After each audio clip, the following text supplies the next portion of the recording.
Sejam todos muito bem-vindos a mais um vídeo do canal baseado em fatos reais. Hoje, conforme prometido no vídeo surpresa que eu soltei para vocês no sábado do museu, se vocês não viram, voltem lá e vejam, por favor. Eu vou trazer aqui a história de um dos personagens que entrou na história do museu, no vídeo do museu. Mas antes de começarmos a contar a história dessa pessoa, eu peço a vocês que deixem o like nesse vídeo, que me ajuda muito, ajuda a impulsionar o meu canal.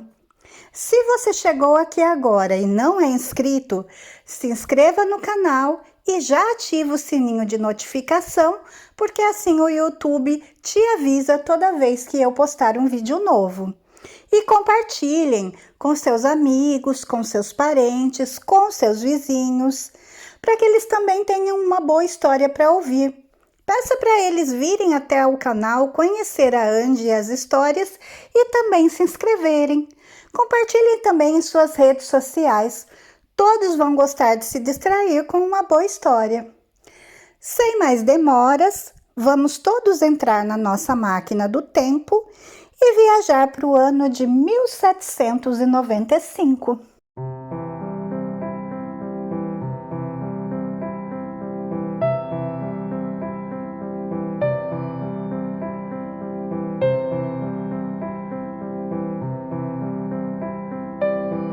A história que nós vamos conhecer hoje é de Antônio Clemente Pinto, o primeiro barão com grandeza de Nova Friburgo. O Antônio Clemente, ele nasceu aqui em Ovelha do Marão, que fica aqui em Portugal, em 6 de janeiro de 1795, e ele faleceu no Rio de Janeiro em 4 de janeiro de 1869.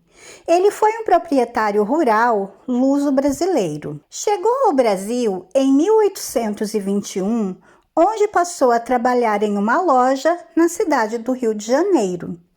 Ajudado por João Rodrigues Pereira de Almeida, o Barão de Ubá, ele enriqueceu por meio do comércio de escravos e adquiriu várias fazendas de produção de café nas regiões de Nova Friburgo, Cantagalo e São Fidélis. Entre muitas, as mais importantes foram a Fazenda de Areias e a Fazenda do Solar do Gavião. Casado com Laura Clementino da Silva e pai dos condes de Nova Friburgo, Bernardo Clemente Pinto Sobrinho, e de São Clemente, que era o Antônio Clemente Filho Pinto, ele construiu o atual prédio do Palácio do Catete. Na época, era conhecido como Palácio Nova Friburgo, e o chalé do Parque São Clemente, que se tornou a sua residência de campo em Nova Friburgo, estando hoje aos cuidados do Nova Friburgo Country Club. Por sua iniciativa, implantou o primeiro ramal de ferrovia de Cantagalo, ligando Porto das Caixas a Cachoeiras de Macacu. Após sua morte, seus filhos prosseguiram com o projeto ferroviário, ligando o Porto das Caixas até Niterói e depois até Cantagalo, passando por Nova Friburgo. Por fim, em 1882, a ferrovia atingiu a localidade de Aocara, às margens do Rio Paraíba do Sul. Recebeu o baronato por decreto de 28 de março de 1854 e grandezas por decreto de 28 de abril de 1860. Era grande do Império Cavaleiro da Imperial Ordem da Rosa e de Cristo, e fidalgo cavaleiro da Casa Imperial. Naquela época, a cafeicultura na província do Rio de Janeiro foi, ao longo de grande parte daquele século, a principal geradora de riquezas do Brasil. Nesse período, que se estendeu até a década de 1870, a então província do Rio de Janeiro chegou a produzir perto de 80% de todo o café brasileiro, uma cultura que trouxe muita riqueza e forjou toda uma classe de nobres locais. Um grande exemplo dessa elite cafeeira foi o Antônio Clemente Pinto, que ele era então um proprietário rural luso-brasileiro e era considerado um dos homens mais ricos do tempo do Império. Clemente Pinto, ele foi um típico homem de negócios da sua época e chegou a ser dono de pelo menos uma dúzia de fazendas produtoras de café nas regiões de Nova Friburgo, Cantagalo e São Fidélis. Antônio Clemente Pinto, como eu já disse, ele nasceu em Ovelha do Marão, aqui em Portugal. Ovelha do Marão é uma aldeia bem pequenininha que fica no norte de Portugal. E ele nasceu em 1975. Ele chegou no Brasil em 1821 e ele vai então trabalhar como caixeiro em uma loja na cidade do Rio de Janeiro. E essa loja era de João Rodrigues Pereira de Almeida, que era o Barão de Ubá. O Barão de Ubá também era português e era rico, um rico comerciante e fazendeiro. Uma curiosidade, um dos seus companheiros de ofício, naqueles tempos do início de carreira, foi Irineu Evangelista de Souza, que se tornaria futuramente o Barão de Mauá e o primeiro grande industrial do país. Contando com a ajuda e a mentoria do seu patrão, o Clemente Pinto começou no lucrativo e polêmico comércio de escravos africanos.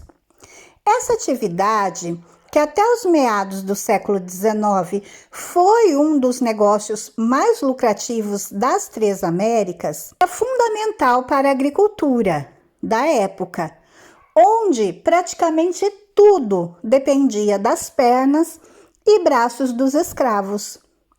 O uso da mão de obra escrava em Portugal começou ainda nos primeiros tempos da independência, que ocorreu em 1139. Muitos dos muçulmanos derrotados em batalhas eram escravizados pelos lusos. Durante séculos, os exércitos cristãos dos portugueses e também dos castelhanos lutaram contra os chamados mouros, empurrando os invasores para cada vez mais para o sul da Península Ibérica. A cada vitória dos cristãos, surgiam milhares de potenciais escravos para uso nos trabalhos mais pesados e degradantes. Com a gradual conversão dos mouros ao cristianismo, os portugueses passaram a se valer dos negros escravizados comprados da África. Há registros de escravos africanos trabalhando em plantações de cana-de-açúcar em Portugal ainda no século XIV. No descobrimento do Brasil, existiam cerca de 30 mil escravos africanos em Portugal. Após as fracassadas tentativas de usar a mão de obra indígena no empreendimento da colonização do Brasil, os portugueses iniciaram a importação da mão de obra africana. Um censo de 1584 indicou que já existiam cerca de 10 mil escravos trabalhando na região do Nordeste açucareiro. No ano de 1600, o número total de escravos negros no Brasil atingiu a marca de 30 mil. Em 1700, chegou ao número de 150 mil, concentrados na região Nordeste.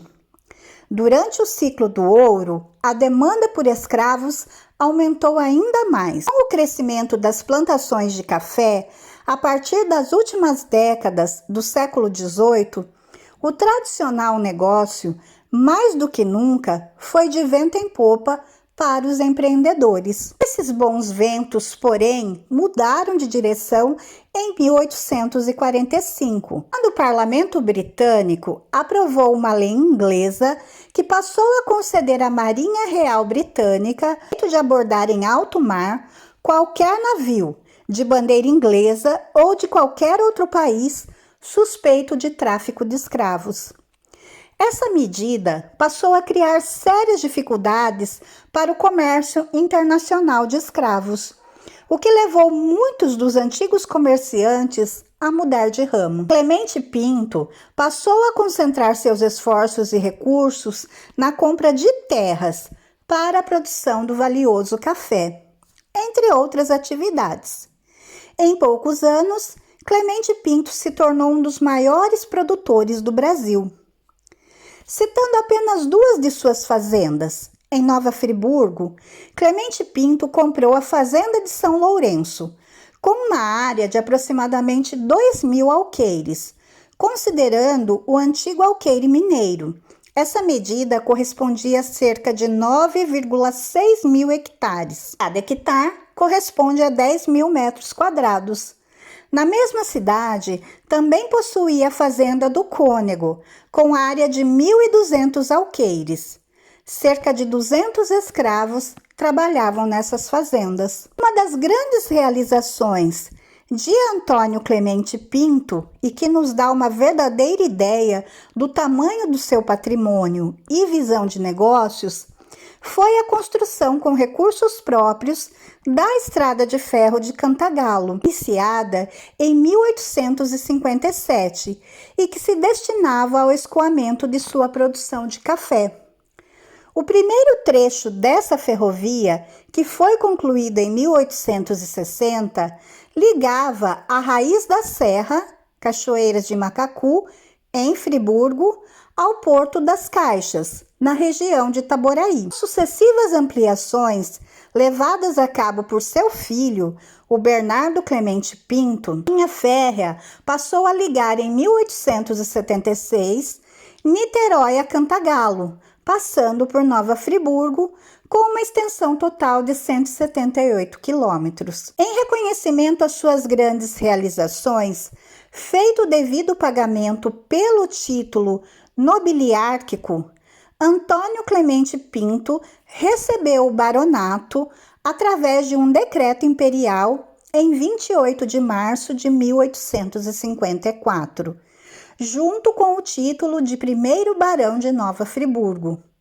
Clemente Pinto também passou a ser cavaleiro da Imperial Ordem da Rosa e de Cristo, fidalgo cavaleiro da Casa Imperial e Grande do Império. Nada mal para um camponês nascido na pobre aldeia portuguesa de Ovelha do Marão. Todo bom nobre da sua estirpe, Clemente Pinto encomendou a construção de um palacete em Cantagalo. Deu para isso o arquiteto alemão Gustave, um dos grandes nomes da época, e que também foi responsável pelo projeto de uma outra das suas propriedades, o Palácio do Catete, que foi construído em 1867, que é então o protagonista do vídeo de sábado, que volto a reiterar. Se vocês não viram, voltem lá e vejam, porque vale a pena. O Palacete do Gavião é um grande exemplo da arquitetura neoclássica no Brasil.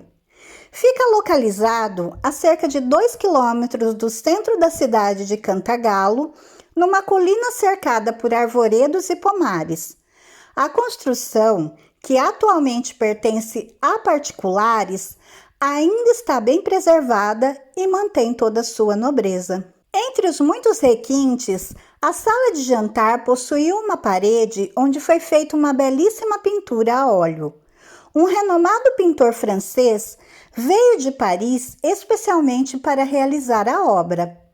Um outro destaque do palacete é a sua capela, onde existe uma fabulosa imagem de Nossa Senhora da Conceição. Acima do altar existe um documento emoldurado com a autorização para a realização de missas no local. O texto foi escrito a próprio punho pelo imperador Dom Pedro II e pelo bispo de São Sebastião do Rio de Janeiro. Vendo aí, e vão ver também no final em um pequeno vídeo com a foto deles dentro do museu, essa pintura a óleo com o barão e com a baronesa de Nova Friburgo. Observem alguns detalhes interessantes da cena. Fundo, numa colina vista através de uma janela, vemos o Palacete do Gavião.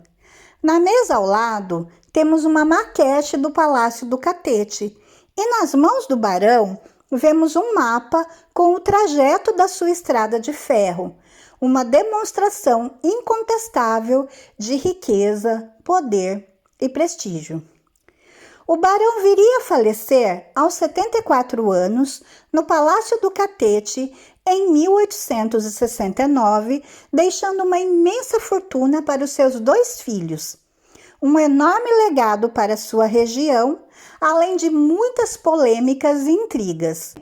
O embaixador da Suíça, um contemporâneo que visitou a região de Cantagalo, anotou em seu relatório oficial que circulavam na região inúmeras histórias sobre uma série de negócios ilícitos realizados pelo barão e que extrapolavam em muito os negócios com o café. Nada comprovado. O tempo de vida de Antônio Clemente Pinto coincide com o auge do ciclo do café na província do Rio de Janeiro. Desde seu início modesto, nos morros nas cercanias da capital do Império, até a decadência da produção e fuga dos cafezais para o Vale do Paraíba, em São Paulo. A assinatura da Lei Áurea em 1888, que pôs fim à escravidão no Brasil, e a proclamação da República em 1889, que acabou com a monarquia, enterraram de vez os antigos meios de produção do café, além de pôr um fim no comércio de títulos nobiliárquicos no país. A decadente nobreza rural fluminense ainda continuaria usando seus títulos por muitas décadas. Porém, sem a riqueza gerada em outros tempos pelo café, esses títulos cada vez mais passariam a ser apenas uma lembrança amarelada de velhos tempos dourados. E essa foi então a nossa história de hoje, a história do Barão de Nova Friburgo, muito relacionada com a história do Palácio do Catete. Que vocês tenham gostado de conhecer essa história. Se vocês gostaram, deem o like, se inscrevam no canal e voltem aqui para as próximas histórias. Fiquem todos na paz. Um super beijo e até a próxima!